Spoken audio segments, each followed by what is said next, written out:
दोस्तों, स्वागत है आपका बीपीएससी प्लस में। आज हम लोग मौर्यकालीन स्थापत्य के बारे में पढ़ेंगे और यह बीपीएससी मेंस में एक बहुत महत्वपूर्ण चैप्टर है। तो आइए स्टार्ट करते हैं। तो मौर्यकालीन इतिहास से पहले हमें कुछ बेसिक जानकारी होनी चाहिए कि मौर्य काल जो है वह 322 से ईसा पूर्व से 180 ईसा पूर्व के आसपास रहा है। इसका मतलब ये तीसरी शताब्दी के आसपास रहा है और इसमें कई राजा आए हैं। चंद्रगुप्त मौर्य, बिंदुसार और अशोक और कई 3-4 और हैं जो छोटे छोटे राजा हैं। लेकिन इसमें से 3 बहुत महत्वपूर्ण हैं। इनका मौर्य साम्राज्य के विस्तार में बहुत महत्वपूर्ण योगदान रहा है। और इसका ये इंट्रो के तौर पर देखें तो ये इंट्रो में बस इसका यही है कि मेनली जो कला के रूप में विकास हुआ है वो अशोक के शासन काल में हुआ है, जिसमें कि मौर्य काल के नवीन एवं महान रूपों के दर्शन के बारे में उनके स्तंभों से ही पता चलता है। इसी कारण से हम ऐसा कह सकते हैं कि अशोक के काल में ही जो मौर्यकालीन विकास हुए कला के रूप में वो मेनली अशोक के शासन काल में ही विकास हुए। लेकिन इससे पहले यदि एक चीज ध्यान देने योग्य बात है कि इससे पहले जो था कि वो मौर्य काल और हड़प्पा काल, जब यहाँ पर इन दोनों में जब अंतर देखा जाए तो लगभग 1500 वर्ष का अंतराल था। 1500 वर्ष के अंतराल में यहाँ पर भी कला के रूप में विकास हुआ था। लेकिन ये हड़प्पा सिविलाइजेशन के बाद कोई भी कला के रूप में विकास नहीं हुआ था जिसका कि इतिहास में जिक्र हो सके। जैसे हम हड़प्पा की जब बात करती हैं, ये हड़प्पा की जब हम बात करते हैं तो यहाँ पर मिट्टी से संबंधित बर्तन और आभूषण और यहाँ पर एक नर्तकी का भी काफ़ी बार जिक्र होता है हड़प्पा सभ्यता में और उसका भी साक्ष्य मिले हैं। और कुछ मिट्टी से बने पशु पक्षी और मिट्टी से बने बर्तन, मोहर इत्यादि हड़प्पा सभ्यता में मिलते हैं। और उसके बाद यदि हम मौर्य काल की बात करें तो यहाँ पर जैसे अशोक स्तंभ का बहुत ज़्यादा जिक्र होता है और वो काफ़ी पॉपुलर भी है। और सांची के स्तूप की भी बात होती है, वो भी बहुत पॉपुलर है। तो इसी तरीके से मौर्य काल में हम कह सकते हैं कि मौर्य काल कलाओं के लिए स्वर्ण काल था। और इसके अलावा जो हमें मौर्य काल के रूप में पढ़नी की आवश्यकता है उसमें से ये स्तूप के बारे में कुछ वो हम लोग जिक्र करेंगे। उसके बाद फिर ये राजकीय कला के बारे में जिक्र करेंगे। फिर वहाँ का जो नगर निर्माण व्यवस्था था वो कैसा था उसके बारे में जिक्र करेंगे। फिर स्तूप जो हैं उनके बारे में जिक्र है। फिर गुहाएं जो कि बौद्ध भिक्षुओं के लिए बनाया गया था वो भी एक बहुत महत्वपूर्ण चीज़ है, उसके बारे में जिक्र करेंगे। फिर अशोक स्तंभ के बारे में जिक्र करेंगे। फिर वहाँ की कुछ मूर्ति कलाएं हैं जैसे यक्ष याक्षिनी की मूर्ति, जैसा कि हम लोगों ने पीछे देखा है। तो तो ये सब जो है हमें मौर्य काल में पढ़नी है। तो ये कला के रूप में ये इस टाइप की मूर्तियां हैं, इसके बारे में और जानकारी हमें लेने की आवश्यकता है। तो जैसा कि हम लोगों ने पढ़ चुका है कि अशोक का शासनकाल तीसरी शताब्दी में था और इसे मौर्य काल का स्वर्णिम काल भी कहा जाता है, क्योंकि यहाँ पर आत्मविश्वास और वैभव की राजसत्ता के रूप में दिखती है। इसके अलावा यदि हम लोग आगे बढ़ें तो फिर आगे यह डिस्कस करने योग्य है कि यहाँ की राजकीय व्यवस्था कैसी थी। तो राजकीय कला के बारे में जानकारी हमें पटना के निकट कुमरार गांव से मिलती है, जहाँ पर एक बहुत बड़ा सभा भवन हमें सभा भवन का अवशेष मिलता है।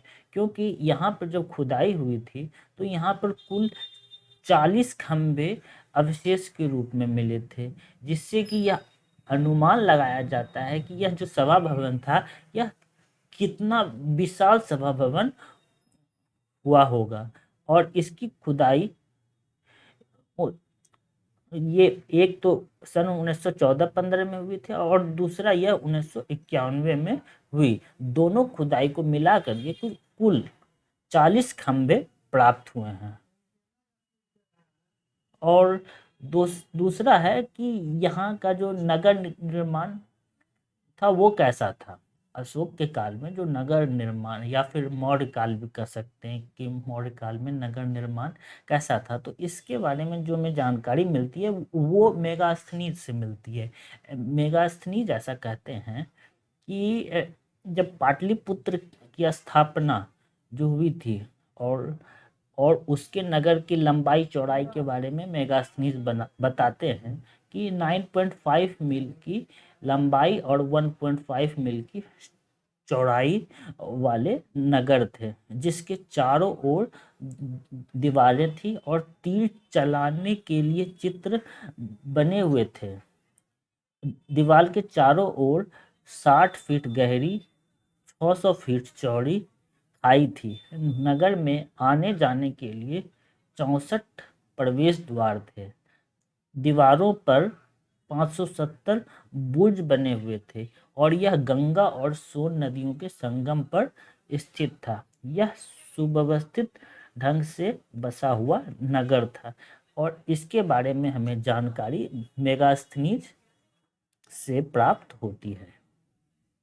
अब स्तूप की बात की जाए तो स्तूप में जहाँ तक इतिहासकारों का मानना है कि अशोक ने लगभग 84,000 स्तूप का निर्माण करवाया है और उन्होंने अनेक चैत्य विहारों का निर्माण कराया है। इसके बारे में जो हमें जानकारी मिलती है वो दिव्यावदान और महावंश जैसे ग्रंथों से पता चलता है। और चीनी इतिहासकार जो ह्वेनसांग थे उन्होंने कुछ स्तूप का उल्लेख किया है जो उन्होंने खुद से देखा है। उनके बारे में वो ऐसा बताते हैं कि तक्षशिला में जो एक स्तूप थी उसकी लंबाई 100 फीट थी।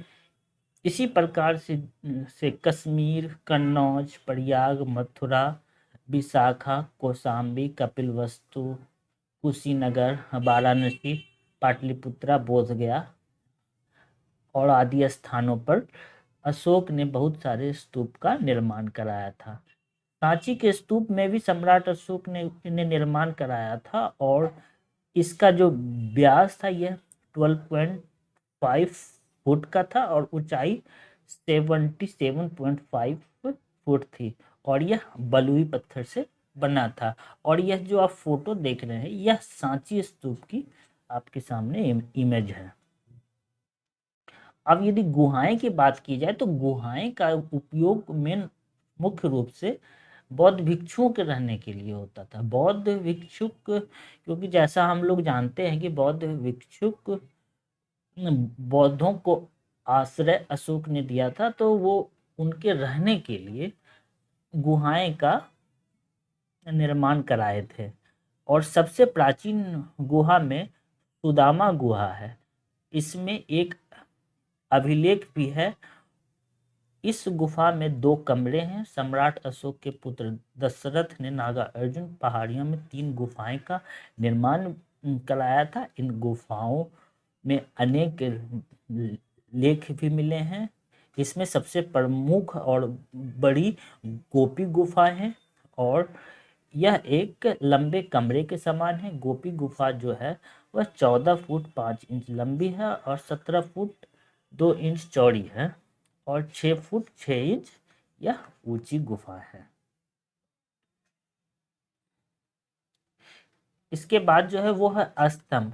स्तंभ में यदि देखें तो स्तंभ, अशोक स्तंभ, इसके बारे में तो शायद सभी लोग जानते ही होंगे क्योंकि ये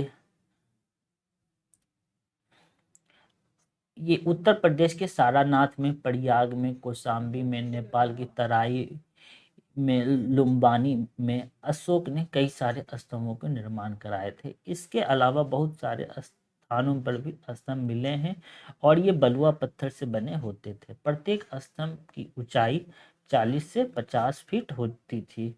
क्योंकि यह एक प्रतीक के रूप में देखा जाता था, तो इसकी ऊंचाई ज़्यादा रखी जाती थी, जिससे एक ऐसा अनुमान भी लगाया जा सके कि ये जो एरिया है, ये एरिया आपका अशोक के अंडर आता था। तो इस तरीके से इसकी लंबाई भी काफ़ी बड़ी होती थी। अब यदि मूर्ति कला की बात की जाए, तो मूर्ति कला का जो मुख्य सोर्स था वह था पटना से मिला हुआ था। मथुरा, कौशाम्बी, गाजीपुर, राजस्थान में यह पाई गई है। जो पटना से जो नर्तकी की मूर्तियां पाई गई है वो 11 इंच, इसकी ऊंचाई लगभग 11 इंच की थी। यह नृत्य मुद्रा में थी, जैसा कि हम लोग पीछे देख चुके हैं, वह ही थी पटना से प्राप्त। ये ही है, ये जो सॉरी सॉरी ये दोनों जो मूर्तियां हैं, यही मतलब ये इसी मूर्ति की आगे चर्चा की गई है। तो फिर ऐसा ही है। और इसी के आधार पर जो है मौर्यकालीन परिधान के बारे में हमें जानकारी मिलती है कि यहाँ की कैसी कैसी कला थी, और इसे क्यों मौर्य काल का, उस समय के काल का कला के क्षेत्र में स्वर्णिम काल कहा जाता है। तो दोस्तों ये सेशन यदि अच्छा लगा हो तो इसे लाइक